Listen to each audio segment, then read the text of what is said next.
Hello and welcome to this, the third episode of Tours and Tactics with me, NEligahn.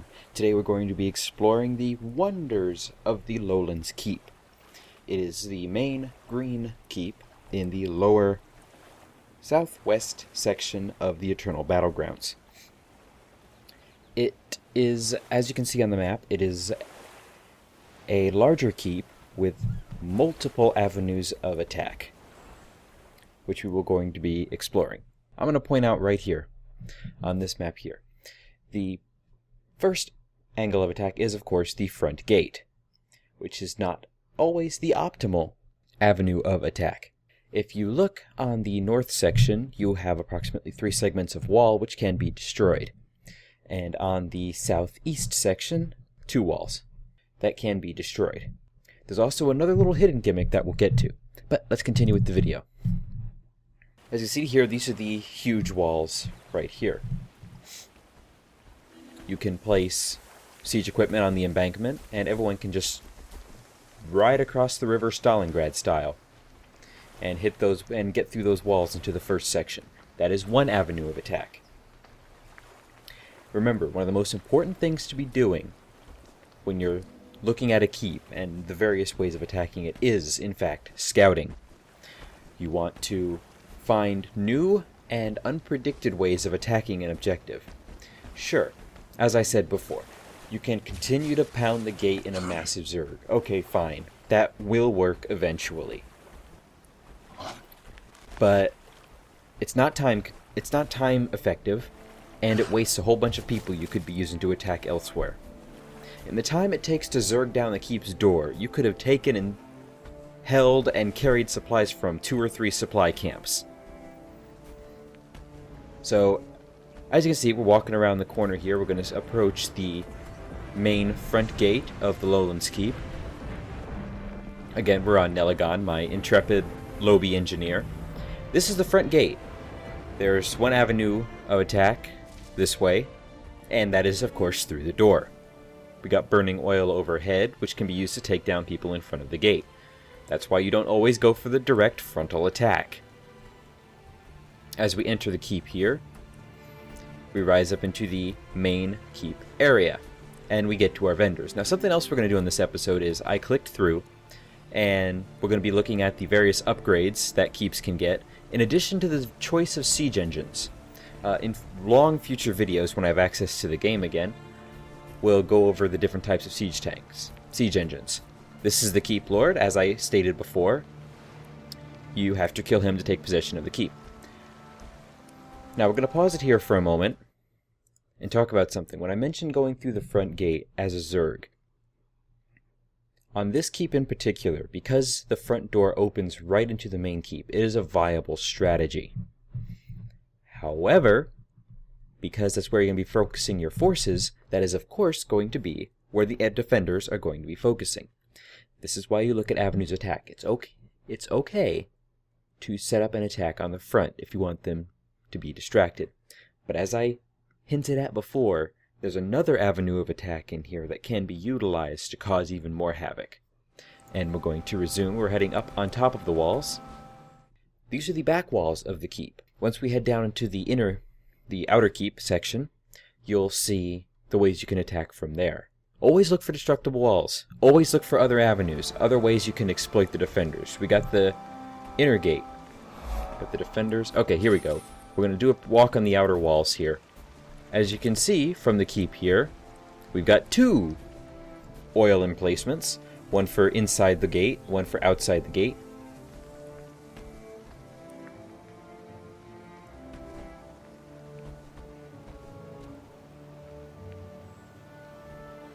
And we've got cannon defenses.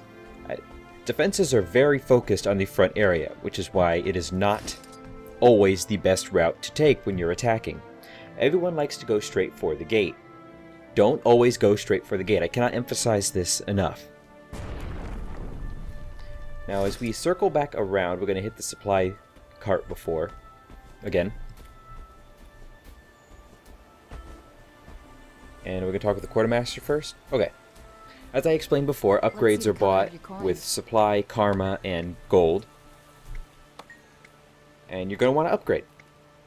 It's simple as that.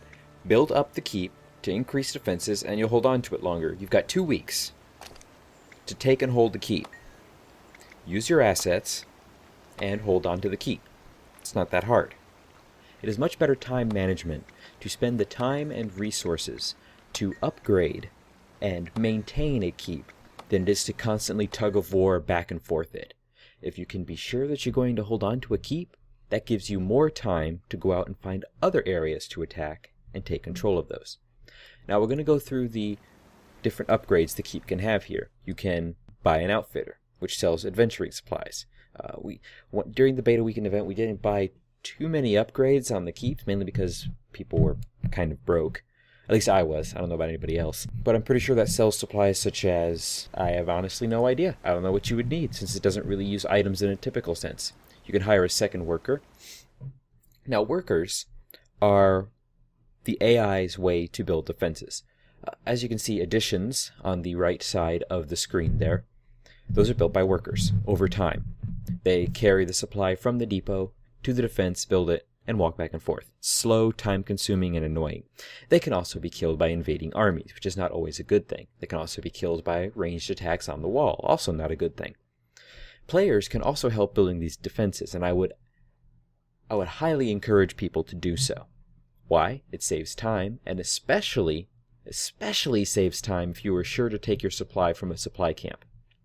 That way, no supply is lost, and it builds the defenses faster. So you can hire a second worker. You can hire a siege master, which we will talk to in a bit. The lit up upgrades on the map here are the ones that have already been purchased, and so we're going to talk to the siege master in a bit. He's the one that sells the siege weapons you need. Siege weapons, like the upgrades, are bought with money and karma, with varying amounts depending on the type of siege weapon you get.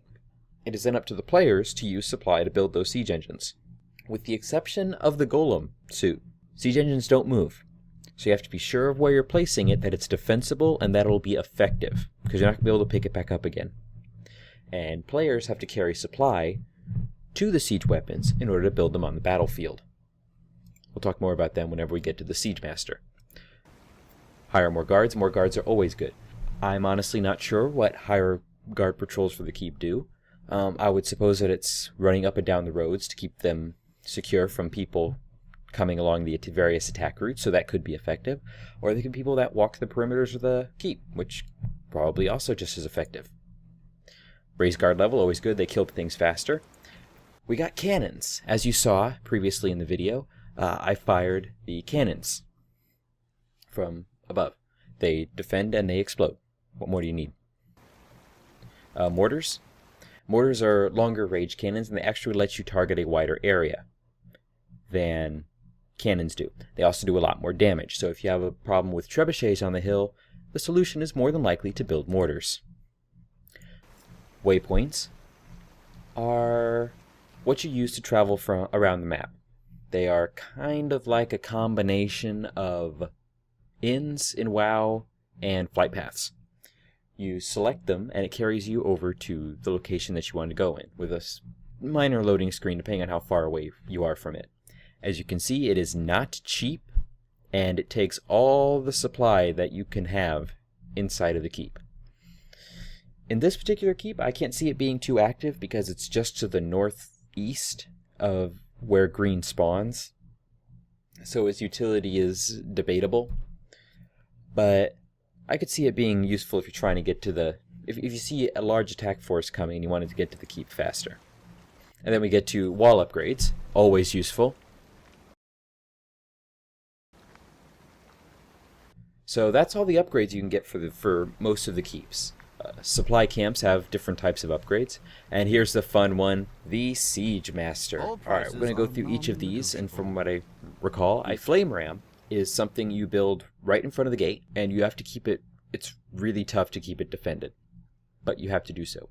The plus side is it only uses 40 supply, which means as long as you are a good worldview worlder, you have your 10 supply on you that you can use in this sort of instance. So it only takes 4 players with their 10 supplies to build a flame ram, which is a pretty good sized raiding party. So it guarantees that if you're a well-skilled raiding party, you can take down a gate. Now, note that it says deal heavy damage to gates at short range. So you wouldn't want to build the flame ram at a wall. People could do this. I'm advising against it. And then we get to the arrow cart. The arrow cart is fun, but I find its effectiveness debatable. It can be really effective at keeping enemies away from the gate, especially if they're massively zerging there, which is why if you see enemies with multiple arrow carts, you want to be attacking walls or other avenues of attack. Don't stick to one area. Don't zerg up. Why? Because then you get taken out by arrow carts. But it only requires 30 supply, so it's more of a defensive weapon than it is offensive. Ballista. Another more defensive weapon than offensive. It could be useful to keeping people off of the wall, but I see it as being far more useful on the wall, keeping people from creating flame rams in front of your gate. As you can see, it's not useful against siege weaponry, so keep it to people. The catapult. It takes 50 supply, which means 5 players diligently gathering their supply from supply camps. And note these stats here. Deal heavy area damage to walls or moderate damage to gates. What's the lesson here? The lesson is use catapults to tear down walls, not rams. While it can be effective, it might be far more effective to tear down a wall and provide another avenue of attack than it is to pound the gate uselessly to create another single area of attack. Remember, they have to repair the walls, too, which gives you more time to rally another attack and proceed further into the keeps that you're attacking. Remember, there's more than gates that you can attack. I want to emphasize this until the cows come home. Find other ways to attack. During the beta weekend, I saw so many people just pounding at gates. There are other means of attack. Use them. And as we resume, we got the trebuchet. Pretty much a more powerful catapult. These are the ones that, as I put previously, you might want to put on the plateau out of reach of ballistas and other enemy players, and bring down walls. Note again, heavy area damage to walls, moderate damage to gates. You should not be using trebuchets to take down gates. You should be using trebuchets to take down walls. Siege Golem. This one also requires 100 supply. Heavy damage to gates. It is the only mobile siege weapon. Remember that. You can move it, and it does heavy damage to gates. So, what did we learn from our blueprints? Flame rams and siege golems are for gates. Arrow carts and ballistas are for defense. Catapults and trebuchets are for walls. This may sound like extremely basic stuff, people, but you gotta start at the basic. You have to learn. A lot of PvP in recent years has been all about massive zergs, just huge crowds of people. You have to think about it. Now, outfitter merchant. Oh, here we go. This would be the adventuring gear we were talking about earlier. Salvage kits, which is basically how you tear apart items, and your harvesting tools. Hopefully I scroll down a bit. Yep, pretty much harvesting tools. All those important adventuring kits. So now, oh, and if you notice here, that destructible wall there is connected to the stairs. Now, because I've pointed out, no one attacked walls, I wasn't able to see if destroying the walls also destroyed the stairs. So that could be a viable tactic as well. Take down the walls, which keep people from going up onto the walls, which keeps them from pouring boiling oil down on your heads. So we're going to head back up the stairs and into the outer keep area after taking some sightseeing here. So we're heading now into the inner keep area. More destructible walls, oil sites. Know where these defenses are so you know where not to gather. It's all part of learning your landmarks, learning your areas, learning your way around the various keeps. So this is the inner wall of Lowlands Keep. Now one of the things you'll notice here is, oh look, that's a well in the middle of town. What does every adventurer think? Can I do something with that well? Let's find out. Take a peek around here. What is that? That, my friends, is a destructible gate. So feasibly, you could dive under the water, take out the gate, and move in from the well and secure the outer area of the keep. Which means, after doing that, you can attack them from both sides. From the front gate, from the back gate. You can also set up a catapult to take out the wall that's in the back section of the inner keep.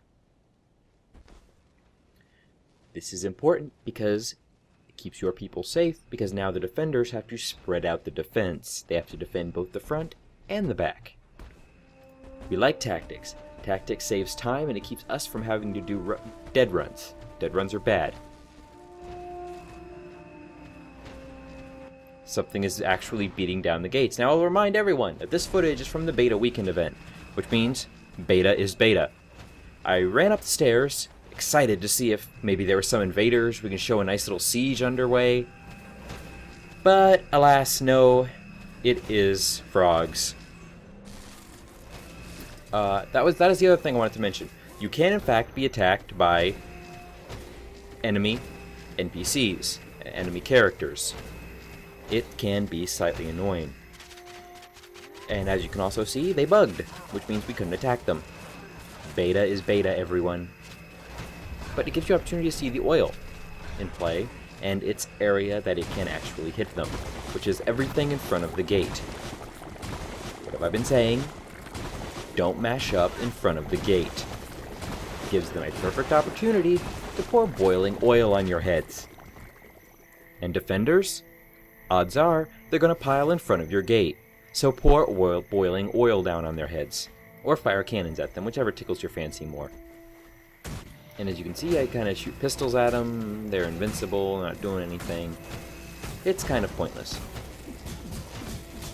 Me and this other dude are just kind of flinging stuff, and I notice it's fruitless, so nothing's happening. So, as we take off for our next destination, remember the important lessons of Lowlands Keep. Keep a watchful eye, cover all your areas of attack, and always think outside the box. So, until next time, game on and take care.